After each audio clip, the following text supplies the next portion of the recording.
seja muito bem-vindo. Hoje nós vamos falar sobre uma maneira de enfrentar a angústia que acompanha os episódios depressivos.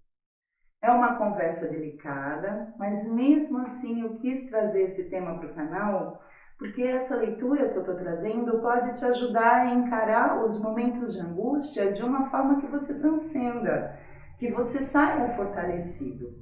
Eu não vou trazer uma técnica para você superar a crise, mas uma forma de você ver a crise e tirar algum proveito dela para que você venha a viver melhor. Existem várias maneiras de se compreender as crises depressivas que não seja só pelo diagnóstico e pela medicalização da angústia. Ou seja, você não precisa necessariamente fugir das suas angústias mais profundas. Nesse livro que eu estou trazendo para você hoje, O Mito de Sísifo, de Albert Camus, a gente vai encontrar uma análise maravilhosa sobre esses momentos em que tudo parece perder o sentido. Sabe quando tudo perde o sentido? Aqueles dias que você perde a fé, questiona Deus e parece que nada do que você acreditava tem relevância. Você já passou por momentos assim? Nesses momentos a gente se sente muito injustiçado, muito cru, muito nu, não é? Quem passou por essas quedas sabe bem como é que é essa sensação de vazio que parece que nada preenche. Tenha você um diagnóstico de depressão ou não, esses episódios de angústia extrema, eles simplesmente acontecem. Quando acontecem ou ameaçam acontecer, como é que você reage? Como você lida com esses pensamentos negativos?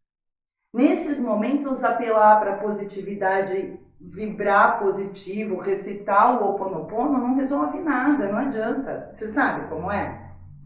Porque quem viveu esses episódios conta que não tem nem Deus para recorrer.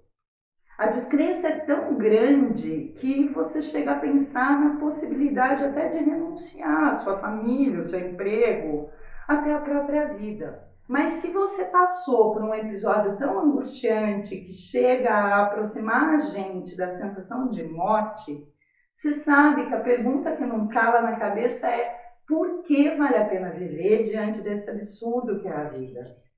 E é exatamente essa pergunta que o Camus vai buscar responder na obra O Mito de Sísifo, de 1941, que eu vou usar como base para falar sobre outras formas de compreender o que muita gente hoje chamaria de episódios depressivos, mas que também pode ser visto como uma angústia existencial. Vamos lá? Albert Camus, nosso filósofo, ele foi também jornalista e ele chegou a receber o Prêmio Nobel de Literatura em 57. Ele faleceu num acidente de carro em 1960 com 46 anos. Como eu já disse, ele escreveu O Mito de Sísifo em 41 e é importante trazer que quando ele estava escrevendo esse livro, ele estava em plena Segunda Guerra. E a guerra faz mesmo a gente questionar sobre a vida, não é? A gente está vendo os horrores, né, e o desespero que a guerra causa. E eu acho que, de alguma forma, a gente fica mesmo mais sensível ao absurdo. Nesse livro, ele faz um convite para a gente pensar sobre o que é que realmente nos move a levar a nossa vida, mesmo diante da total ausência de esperança, de fé e de sentido. O que nos leva a viver sem nenhuma apelação? Por qual motivo o Sísifo se põe a empurrar a pedra, mesmo sabendo que ela vai rolar para baixo de novo? Camus, ele coloca que diante da constatação do absurdo, você tem duas saídas. Ou você renuncia à vida ou você vive. E normalmente, ainda bem, a maioria das pessoas escolhe viver. E Camus recusa o suicídio também como uma possibilidade.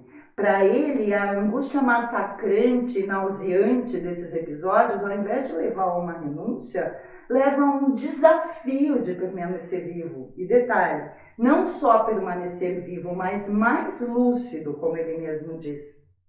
Então, a questão que ele vai trazer é: como, diante da angústia extrema, da consciência do absurdo, uma pessoa encontra motivos para viver?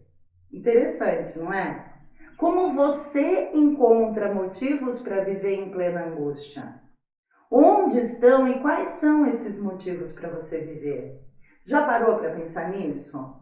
No mito de Sísifo, Camus vai refletir sobre isso de uma forma muito livre, sem nenhuma amarra ou justificativa que não seja a própria existência.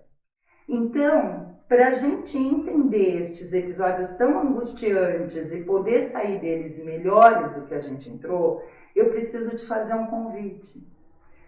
Vamos tentar seguir do jeito do caminho para ver onde ele quer chegar? Para ele, a verdade mais profunda, se não a única verdade, é o fato de a gente estar acorrentado a um mundo que não é razoável. É um mundo contraditório, cheio de injustiça. Mas a gente quer entender isso e isso revolta. Essa constatação do absurdo, ela gera uma revolta porque a gente quer dar uma lógica porque não tem lógica. Quando a gente enfrenta, quando a gente olha sem medo para esses sentimentos e se torna consciente do absurdo, a gente se torna mais lúcido. Olha que interessante. Mesmo que não haja lugar para nenhuma esperança nesse momento de angústia, ao invés de propor que você fuja dessa sensação, ele propõe que você a encare e que deste enfrentamento você saia mais sereno. Ele diz: pensar é reaprender a ver, é direcionar a consciência. Isso quer dizer olhar com outros olhos, dar outros significados. Dirigir a consciência é se abrir para as possibilidades. É como se esse enfrentamento tirasse o nosso antolho e expandisse o nosso horizonte. É nesse sentido que o Camus lembra que a confrontação com o absurdo é que faz surgir, faz mostrar o ser da transcendência. E o ser da transcendência é o ser que vai além, que consegue se projetar para além do aqui e agora. Bonito demais.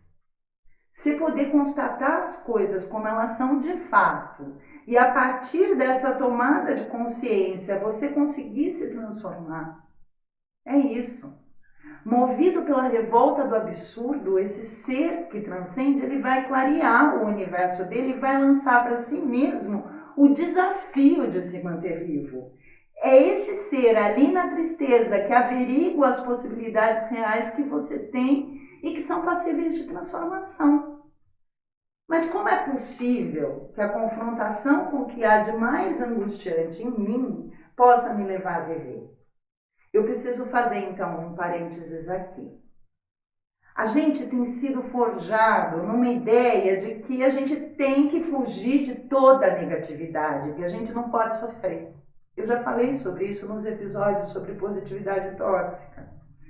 Mas, às vezes, na maioria delas, quer dizer, o medo de olhar para as nossas tristezas e para as nossas mágoas é que cria os monstros nebulosos. É o medo de encarar um monstro que cria um monstro, entende? Se você soubesse o quanto esse pensamento de que a gente tem que estar bem e feliz o tempo todo paralisa a tua vida e te coloca antolhos, eu te juro, você ia olhar para os teus episódios depressivos com mais carinho. Se você ainda não assistiu os meus episódios sobre positividade tóxica, vai lá assistir e se liberta dessa ideia de good vibes, porque é justamente isso que está te adoecendo. Falando em se libertar, vamos voltar para o caminho?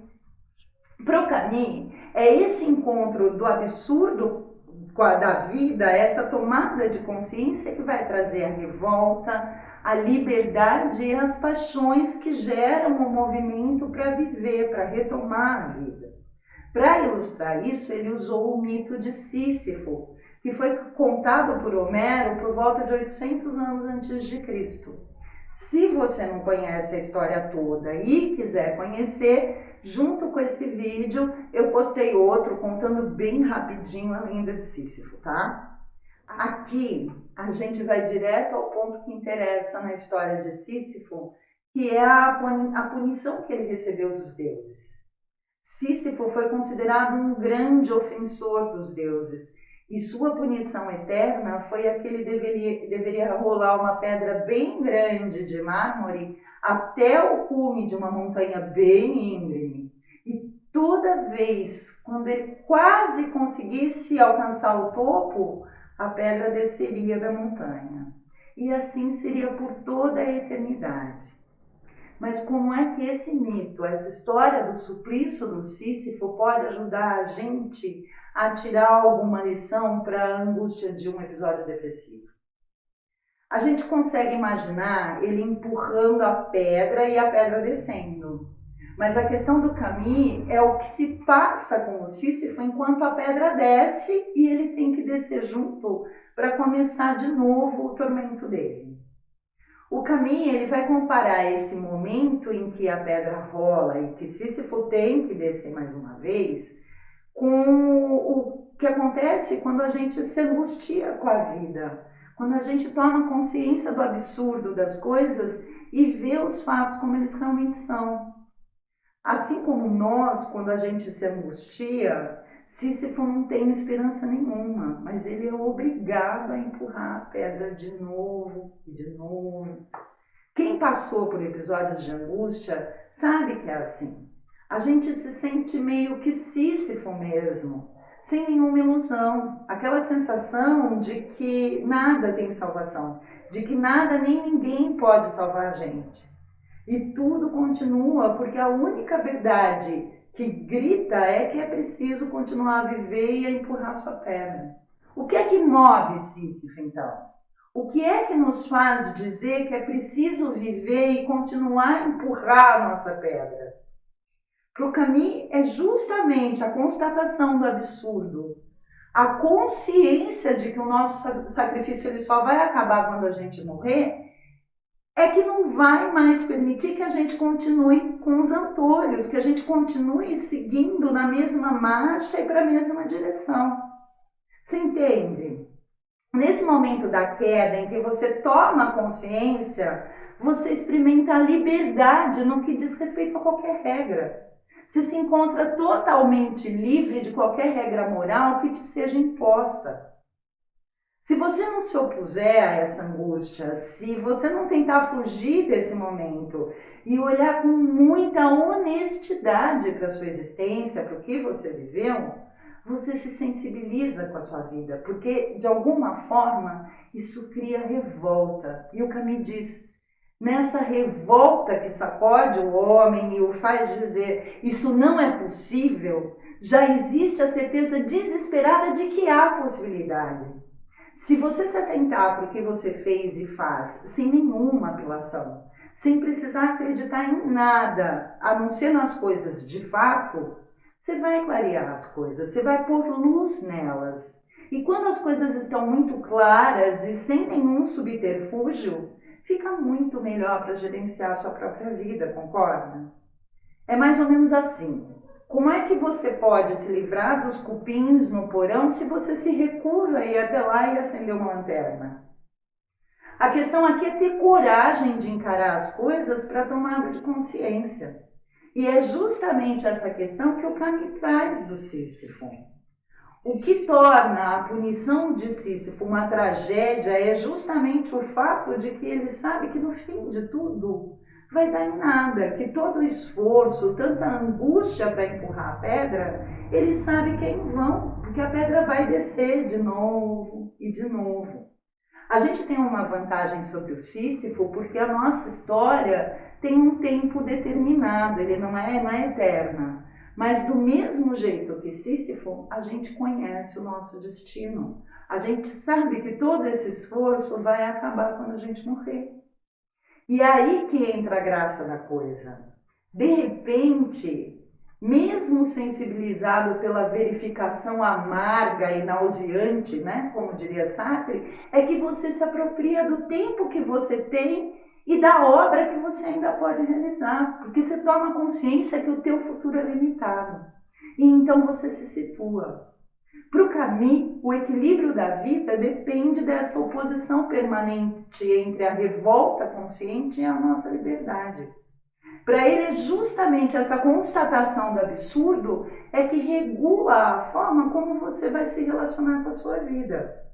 Porque esses grandes sentimentos, como esses que vêm da constatação do absurdo, né, de experimentar a liberdade de qualquer norma, eles trazem não só a tristeza, mas também a possibilidade de se ser feliz. A partir do momento em que é reconhecida, diz Camus, a absurdidade é a paixão mais dilacerante de todas, porque ela te transforma em senhor do seu próprio mundo, ainda que o nosso destino seja a morte. Porque, ainda usando as palavras de Camus, na contradição, a felicidade e o absurdo são dois filhos da mesma terra, eles são inseparáveis. E ele diz mais: se a descida de Sísifo ou nossa em certos dias se faz para a dor, ela também pode se fazer pela alegria. Porque justamente por ser absurdo, tudo é possível na vida, inclusive o retorno da fé e da esperança. Mas agora, depois da queda, é uma fé e uma esperança consciente. Veja como coisas boas também cabem no absurdo. Porque o importante aqui é que a esperança não pode ser evitada para sempre.